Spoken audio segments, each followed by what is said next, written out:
Bapak, Ibu, dan adik-adik yang terkasih dalam Kristus, salam sejahtera, berkah dalam.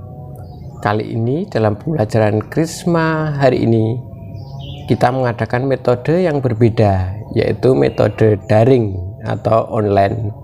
Kenapa? Karena pemerintah kita sekarang sedang memberlakukan PPKM. Kalian pasti sudah tahu ya. Dan kebijakan Keuskupan Surabaya juga membatasi atau meniadakan terlebih dahulu misa tatap muka, sehingga kita otomatis tidak bisa berkumpul, sehingga kita menggunakan metode daring. Semoga kalian tetap semangat dan tetap mengikuti pelajaran ini sampai selesai. Nah, kali ini kita memasuki materi perutusan bidang kerigma. Apa itu kerigma dan apa dasar kitab sucinya dan bagaimana cara pelaksanaannya? Nanti kita akan bahas bersama-sama, kita akan pelajari bersama-sama. Nah, sebelumnya marilah kita buka terlebih dahulu dengan sebuah doa pembuka. Mari kita hening sejenak. Dalam nama Bapa dan Putra dan Roh Kudus, amin. Allah Bapa yang Maha Pengasih, puji syukur kami panjatkan kepadamu atas berkat dan rahmat kesehatan yang Kau berikan kepada kami, sehingga hari ini kami masih dapat melaksanakan atau mengikuti pelajaran Krisma walaupun secara online atau daring. Curahkan roh kudus-Mu ke dalam hati dan pikiran kami, sehingga kami dapat mengikuti pelajaran ini dengan baik dan dapat meresapi pelajaran ini dan dapat melaksanakannya di tengah-tengah masyarakat. Ya Bapa, semoga Engkau mengabulkan doa kami ini, karena doa kami ini kami panjatkan kepadamu dengan penataan Yesus Kristus Tuhan dan Sang Juru Selamat kami. Amin. Kemuliaan kepada Bapa dan Putra dan Roh Kudus, seperti pada permulaan, sekarang, selalu, dan sepanjang segala abad. Terpujilah nama Tuhan Yesus, Bunda Maria, dan Santo Yosef untuk selama-lamanya. Amin. Dalam nama Bapa dan Putra dan Roh Kudus. Amin. Nah, selanjutnya kita akan bahas apa itu kerigma. Kerigma itu apa ya? Kalian pasti pernah mendengar. Kerigma merupakan salah satu panca dharma gereja atau panca tugas gereja.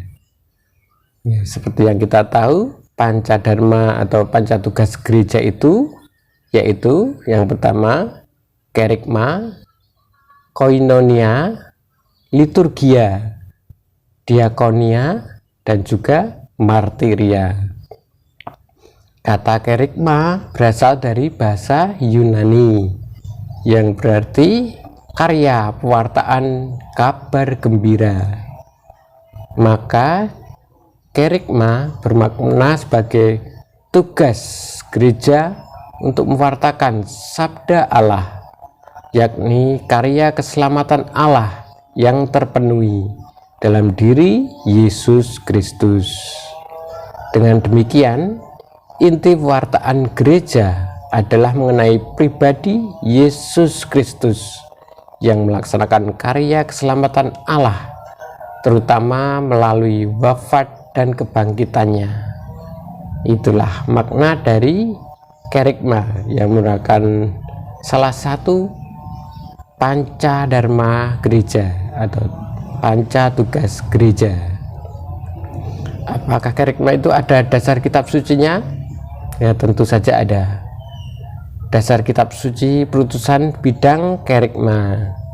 Gereja melaksanakan tugas kerigma bersumber dari perintah Yesus yang mengutus para rasulnya untuk mewartakan Injil. Itu bisa dilihat dari Injil Matius bab 28 ayat 18 sampai 20. Nah, isinya sebagai berikut. Kepadaku telah diberikan segala kuasa di surga dan di bumi. Karena itu pergilah, jadikanlah semua bangsa muridku, dan baptislah mereka dalam nama Bapa dan Anak dan Roh Kudus, dan ajarlah mereka melakukan segala sesuatu yang telah kuperintahkan kepadamu. Dan ketahuilah, aku menyertai kamu senantiasa sampai kepada akhir zaman. Nah, itulah dasar kitab suci perutusan bidang kerikma, yaitu pada Injil Matius bab 28 ayat 18 sampai 20. Nanti kamu bisa melihatnya di kitab suci kalian. Dan sebagai kegiatan utama para rasul, kerikma menduduki posisi pertama dan utama karena 4 alasan. 4 alasan itu sebagai berikut. Yang pertama, bermodelkan pelayanan Yesus. Ya, seperti yang kita tahu, Yesus selalu mengajar. Dia sebagai guru dan juga Tuhan.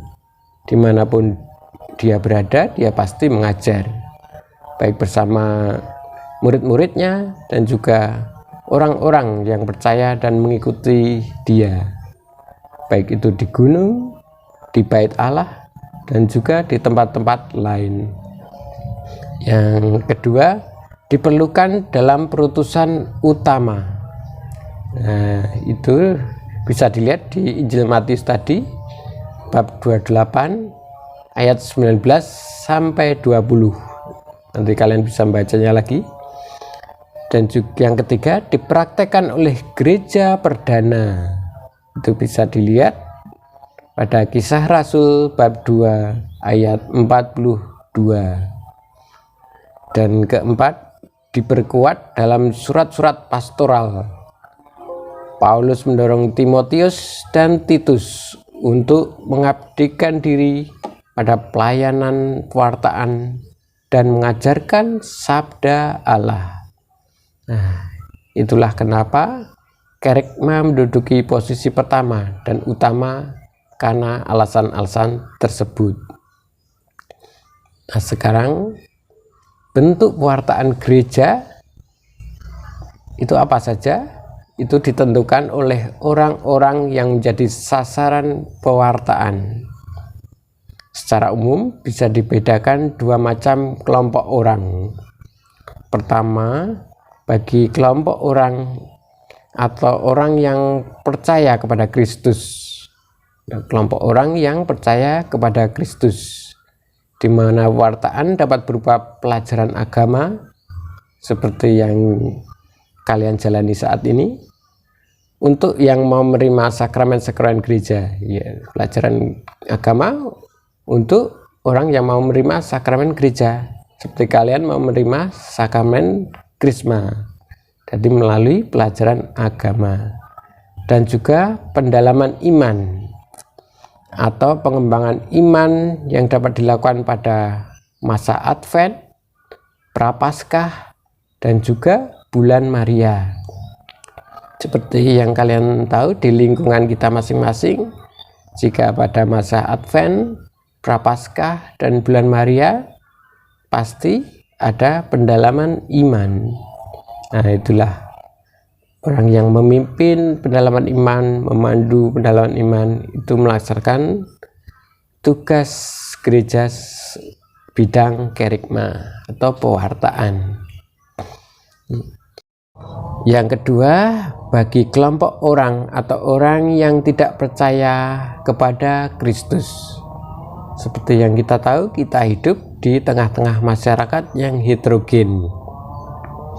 Kadang kita ditanyain tentang iman kita pada Kristus, kita menerangkannya seperti yang tertera dalam kitab suci atau kita berdasarkan kitab suci. Itu kalian sudah melaksanakan tugas sebagai atau tugas bidang kerikma, termasuk panca tugas gereja, itu juga termasuk pewartaan.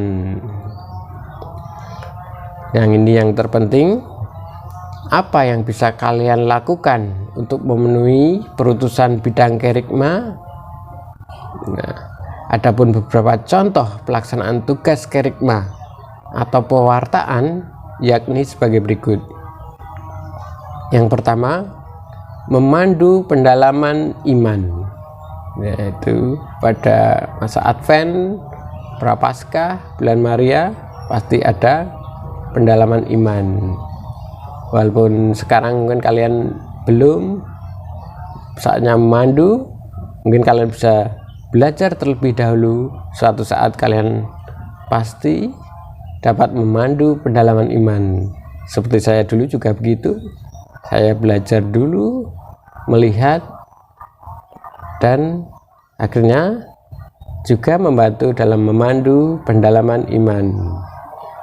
Dan selanjutnya memberikan pelajaran Katolik, katekese para calon baptis, dan persiapan penerimaan sakramen-sakramen gereja. Itu seperti apa? Ya seperti saya sekarang ini, Mas Agung juga, Mbak Siska, Pak Marwoto, dan lain-lain, itu memberikan pelajaran Katolik, katekese bagi kalian semua yang mau menerima sakramen Krisma, dan juga memandu pendalaman kitab suci. Seperti yang kita tahu, di lingkungan kita ada yang dinamakan pendalaman iman. Itu sangat penting. Nah, itu yang memandu itu sudah melaksanakan tugas kerigma atau sebagai pewarta sabda Allah. Yang selanjutnya adalah katekese atau pembinaan iman, yaitu kita membina iman agar orang yang kita bina imannya menjadi hidup dan dapat berguna atau bermanfaat bagi orang yang kita berikan katekese untuk kedewasaan iman mereka. Dan selanjutnya ada evangelisasi, itu disebut juga penginjilan, seperti romo-romo CM zaman dahulu. Mereka melakukan penginjilan pada orang-orang yang belum percaya pada Kristus, belum memiliki agama, belum memiliki kepercayaan, mungkin masih dinamisme, animisme, sehingga mereka mengikuti Kristus dan menjadi anggota gereja. Itulah disebut evangelisasi. Dan juga dapat melalui dialog. Seperti tadi, kita misalnya ditanyain orang yang ingin tahu tentang iman kita atau ingin tahu tentang Kristus, bagaimana Yesus Kristus itu, kita bisa menerangkannya melalui dialog itu juga termasuk pewartaan atau kerigma. Suatu saat pasti kalian akan mengalami hal itu, karena kita hidup di tengah agama dan kepercayaan yang heterogen di Indonesia ini. Dan juga sebagai lektor, mungkin dari kalian sudah ada yang pernah menjadi lektor, itu termasuk pewartaan juga, karena kita membaca kitab suci untuk umat-umat yang hadir dalam misa. Itu termasuk pewartaan. Wah, kalau semua itu kita belum bisa melaksanakan, gimana ya? Apakah saya bisa melaksanakan bidang kerigma? Ada satu yang lebih mudah yang bisa kalian lakukan. Apa itu? Yaitu memberikan sikap dan teladan yang sesuai dengan ajaran Kristus di dalam masyarakat. Nah, itu pasti kalian bisa. Sebagai murid-murid Kristus, kalian harus memberikan teladan atau sikap yang sesuai dengan ajaran Kristus. Dengan begitu, kita telah secara tidak langsung telah melaksanakan tugas pewartaan bidang kerigma atau panca tugas gereja bidang kerigma. Nah, pelajaran kita singkat padat hari ini agar kuota kalian tidak habis. Kita akhiri saja pelajaran ini. Kita akhiri dengan doa penutup. Marilah kita hening sejenak. Dalam nama Bapa dan Putra dan Roh Kudus. Amin. Allah Bapa yang Maha Pengasih, Puji syukur kami panjatkan kepadamu atas curahan Roh Kudus-Mu ke dalam hati dan pikiran kami, sehingga kami dapat mengikuti pelajaran Krisma hari ini walaupun melalui daring. Semoga apa yang kami pelajari dapat menambah iman kami dan mendewasakan iman kami, dan dapat kami terapkan di dalam masyarakat. Ya Bapa, sebentar lagi kami akan melakukan kegiatan-kegiatan kami selanjutnya. Berkatilah dan bimbinglah kami agar kami dapat melaksanakan kegiatan selanjutnya dengan baik.